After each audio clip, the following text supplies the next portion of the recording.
À la lecture de la Passion, il y a un lien très important. D'abord, par le fait que nous avons porté des bois nous-mêmes, des bois fleuris déjà, ces rameaux d'olivier que vous allez placer dans vos maisons, que vous allez accrocher à vos crucifix. Vous allez les mettre, vous voyez le lien entre déjà les rameaux et la croix, puisque pour nous, le bois de la croix est un élément essentiel dans la tradition, je dirais, chrétienne et biblique. Pensez aux arbres, l'arbre de la connaissance du bien et du mal. Pensez à l'arbre de vie, déjà dans le jardin d'Éden. Pensez bien sûr à Noé, avec l'arche construite en bois.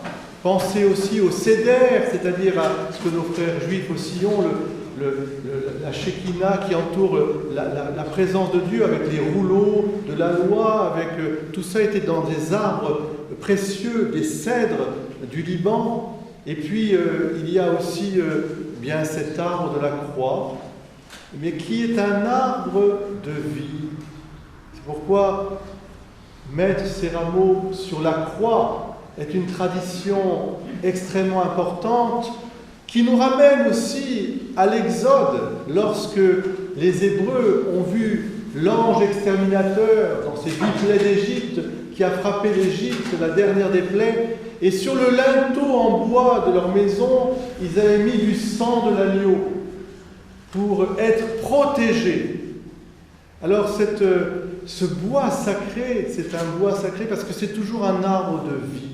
Au milieu des épreuves et des souffrances de nos vies, le Seigneur est venu nous dire que même si c'était des arbres desséchés, même, dit-il, si c'était des cailloux, durs comme des cailloux, eh bien, l'arbre va refleurir. Mais il refleurit justement par l'abaissement de ce Dieu qui s'est fait si petit pour nous. Toutes les lectures que nous avons entendues nous parlent de l'abaissement de Dieu. Le psaume 21, que je vous invite à garder tout au long de la Semaine Sainte, c'est le psaume que le Seigneur a dit sur la croix. « Mon Dieu, pourquoi m'as-tu abandonné ?» Si le Christ lui-même a voulu exprimer la souffrance de l'humanité, livrée après le péché à la souffrance et à la mort, c'était pour non seulement assumer toutes nos souffrances, et Dieu sait, c'est sur la croix, nous pouvons le voir, mais transfigurer nos souffrances par justement un don de vie qui redonne vie pour toujours. C'est un abaissement qui laisse voir au fond de Dieu ce qu'il y a dans le cœur de Dieu. Depuis la création, on peut dire, Dieu ne cesse de s'abaisser, de se donner. Il est crucifié, dit Pascal, jusqu'à la fin des temps. Pourquoi ? Parce que, en faisant cette création pour nous, dont il n'avait pas besoin en tant que tel, il est Dieu, mais parce qu'il est amour, il voulait faire partager cette création tout entière. Il a pris, je dirais, le pari de notre liberté. Et en prenant le choix de la liberté, comme pour les anges, comme pour les humains, il savait qu'il allait être blessé. Parce que notre liberté, c'est bien sûr celle de pouvoir se mouvoir, de pouvoir accueillir aussi la vie qui vient de cette création, mais aussi de choisir, de nous déterminer. Et dans ce choix, il y a des oui et des non. Il y a du bien et du mal possible. Et Dieu a pris ce pari parce que Dieu, d'une certaine manière, est toujours en train de s'abaisser pour nous. Et sur la croix où il est fixé, l'amour de Dieu transparaît encore plus parce que c'est un amour qui évidemment va redonner vie, cet arbre de vie, mais c'est un amour crucifié, c'est-à-dire livré. Il ne peut plus bouger devant nous.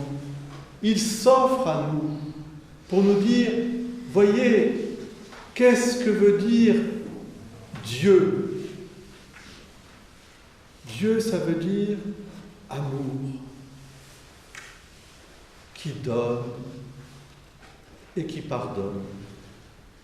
Ça veut dire un amour qui livre sa vie pour que nous ayons la vie.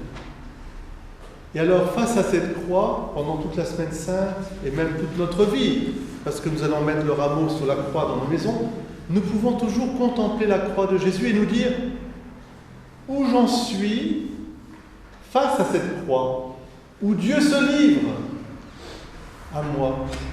Suis-je un passant qui s'enfuit vite parce qu'il a honte, il a peur?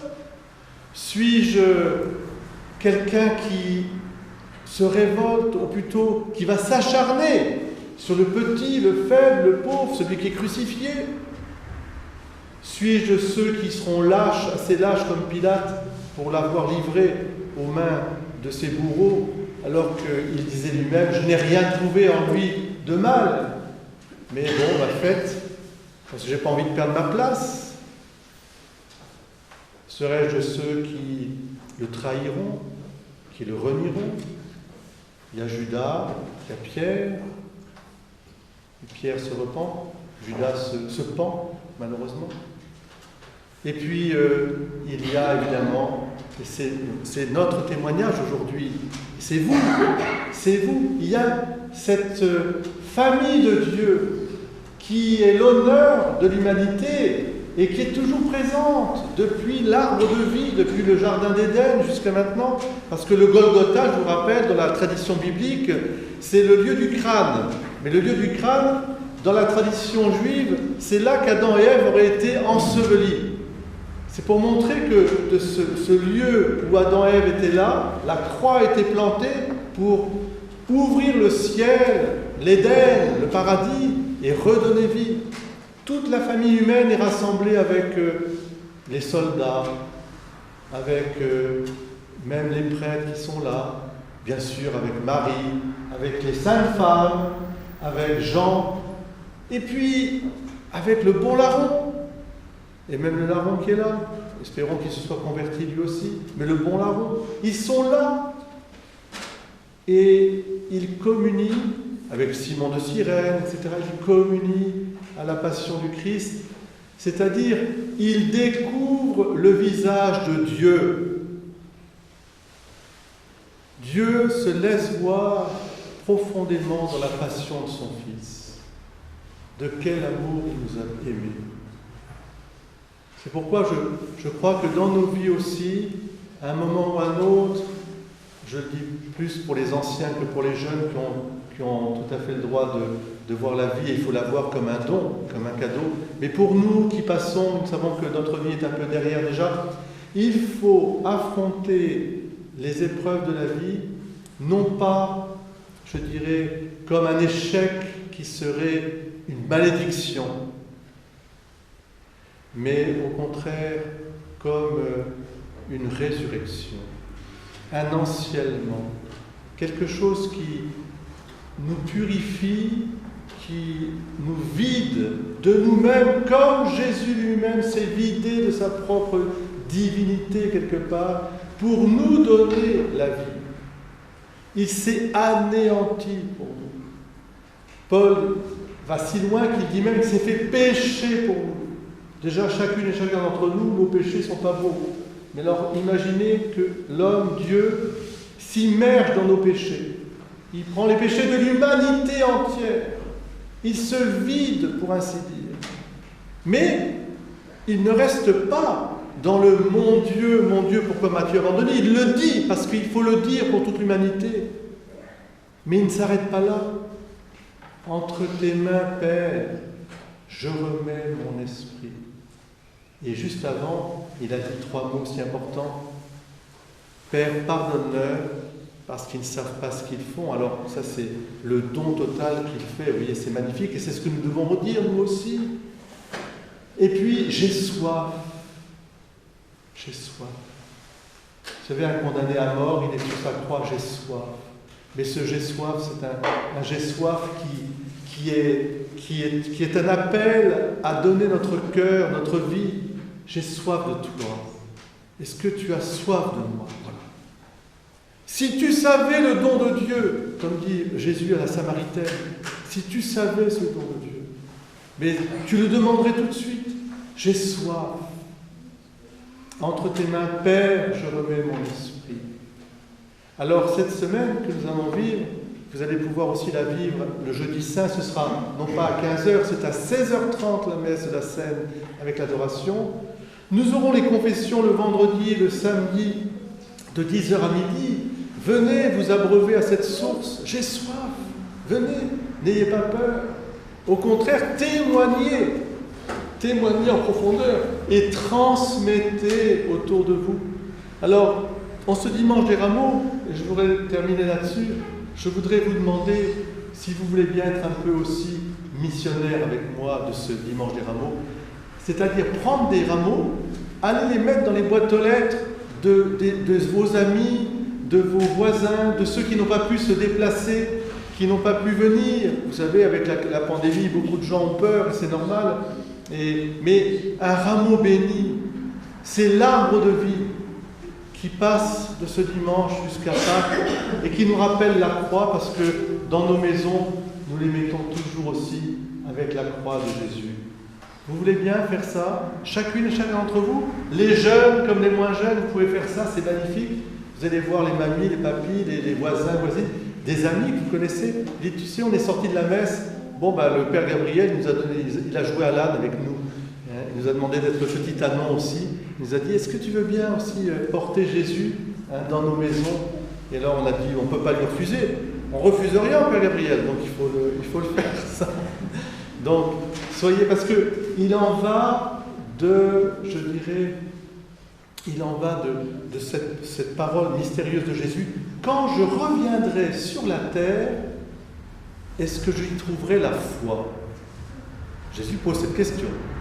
Il nous la pose à nous. Nous avons la chance, c'est une grâce inouïe d'avoir la foi. Vous ne vous rendez pas compte? Beaucoup de gens que je rencontre me disent « Je vous envie d'avoir la foi ». Parce que nous aussi, nous passons par les épreuves.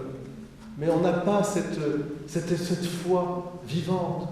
Donnez-nous un peu cette foi. Alors, on dit, on va prier ensemble, on va vous aider. Mais vous voyez un petit geste comme ça, une petite branche que vous portez, que vous déposez. Et alors là, la lumière de Pâques rentre déjà dans la maison. Pâques, ça veut dire le passage, faire son passage. C'est-à-dire, c'est exactement le passage sur le linteau quand l'agneau pascal a été mis, le sang de l'agneau, et que l'ange passant, eh bien, le peuple hébreu a été protégé, et que nous aussi, nous allons passer avec la mer Rouge à pied sec, nous aurons les eaux vives qui coulent du cœur sacré de Jésus. Alors je vous souhaite à tous vraiment un très bon dimanche, un très beau dimanche des Rameaux, et surtout une sainte semaine, c'est-à-dire une grande semaine. J'ai soif. J'ai désiré d'un grand désir manger la Pâque avec vous. Est-ce que vous voulez? Oui. Oui. Bien sûr. Parce que nous sommes de bons enfants.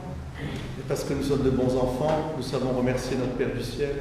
Et nous lui disons, Seigneur, fais de moi aussi l'instrument de ton salut, là où je suis, que je puisse apporter la libération, la joie profonde de ta résurrection qui plonge ses racines dans le don de ta vie. Il n'y a pas de plus grand amour que de donner sa vie pour ceux qu'on aime. Voyez de quel amour Dieu nous a aimés. Amen.